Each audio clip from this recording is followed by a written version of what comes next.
Il était une fois en Afrique centrale. En pleine forêt équatoriale, un pays nommé la République du Congo, qui longe le deuxième plus long fleuve du monde, le majestueux fleuve Congo. Dans ce pays où tout l'intérêt économique est tourné vers le pétrole et le bois, une femme s'apprête à relever un défi inattendu. Tout commence à l'université Marien Ngouabi, plus particulièrement à la faculté des sciences de la santé. En 2008, Francine Ntoumi, biologiste moléculaire de niveau international, après avoir longtemps exercé à l'extérieur, décide de rentrer chez elle. Sans poste ni moyens financiers, mais juste une très forte énergie, une motivation sans limite. Une véritable reine dans une fourmilière, mais sans combattant. Un suicide, pourrait-on dire, pour une Congolaise de la diaspora qui n'avait rien à perdre en restant à l'extérieur. Personne n'avait travaillé avec la Fondation. Il fallait convaincre nos collaborateurs, qui sont maintenant nos collaborateurs, que nous étions crédibles, ce que nous voulions faire avec eux. J'ai trouvé que la Fondation était une fourmi au milieu de la jungle avec tous ces animaux, toutes ces institutions déjà établies. Et cette Fondation qui se revendique faire de la recherche médicale, qu'est-ce que c'est? Mais j'avais confiance, encore une fois, sinon je ne l'aurais pas créée. La recherche coûte cher.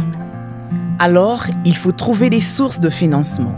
Lorsque on a engagé ce partenariat avec l'université Marien Ngouabi, nous partions de rien, de zéro. Mais nous avions un projet qui était financé par la Commission européenne, un projet très ambitieux. Quand on part de rien et qu'en 3 ans, il faut construire quelque chose et donner des résultats dont on n'a pas à avoir honte, cela fait peur. Le défi est important. Le défi est lourd. Il faut former les ressources humaines et les infrastructures qui sont inexistantes. La fourmi a besoin d'une petite armée de fourmis et une fourmilière pour commencer son travail. Je suis le docteur Félix Kupikila, le chef de laboratoire de biologie moléculaire à la Fondation congolaise pour la recherche médicale. Donc mon travail de tous les jours consiste à organiser toutes les activités ici au laboratoire, qui tournent autour des manipulations, sinon les analyses de biologie moléculaire. Nous travaillons principalement sur 3 maladies, donc le paludisme, la tuberculose et le VIH-Sida. L'objectif de la fourmi est de résoudre les problèmes de santé de la population congolaise et du continent par une recherche biomédicale répondant aux besoins de la population et en appliquant les standards internationaux. La fourmi attire l'attention des autres animaux de la forêt équatoriale qui ne sont pas insensibles à son activité.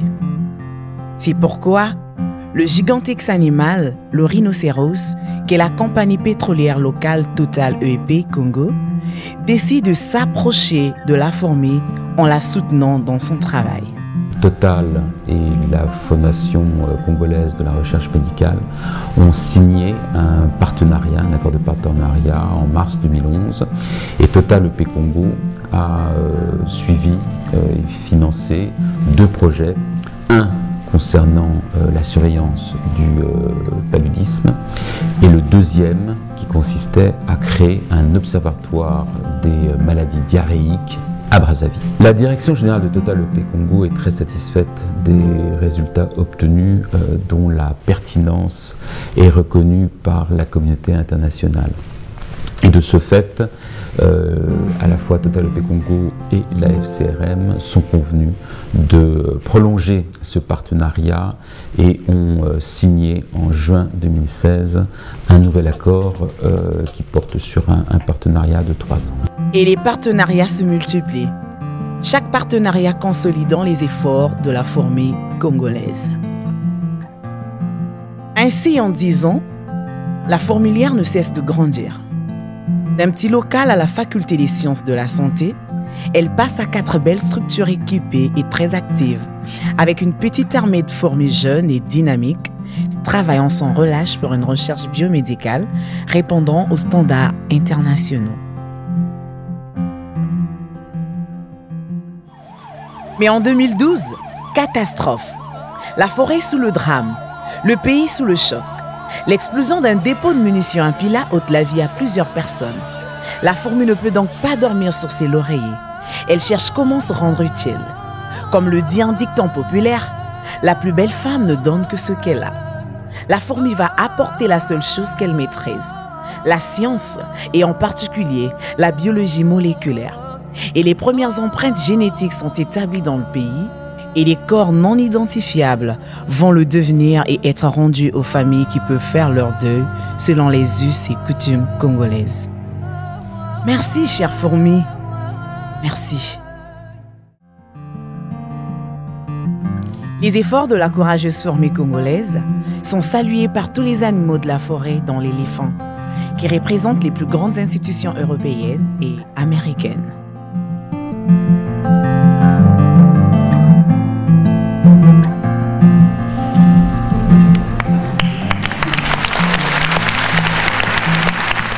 Si ce prix montre aux jeunes filles que c'est possible, qu'on peut s'épanouir dans ce métier, alors c'est formidable.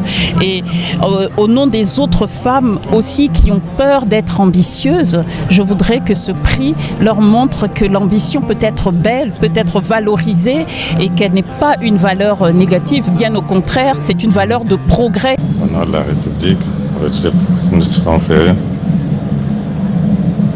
conférant la médaille d'or, la richesse scientifique. C'est mérité. Avec nos félicitations. Je ressens une grande fierté, une reconnaissance nationale à ce niveau est un cadeau, est un encouragement et est un signal fort pour montrer que nous sommes dans le droit chemin et c'est un beau signal pour les jeunes qui arrivent derrière. Ce conte africain montre encore une fois que la force n'est pas dans la taille, mais dans la motivation, la détermination et l'esprit d'équipe. Pouviez-vous imaginer qu'une fourmi tente de se mesurer à un éléphant ?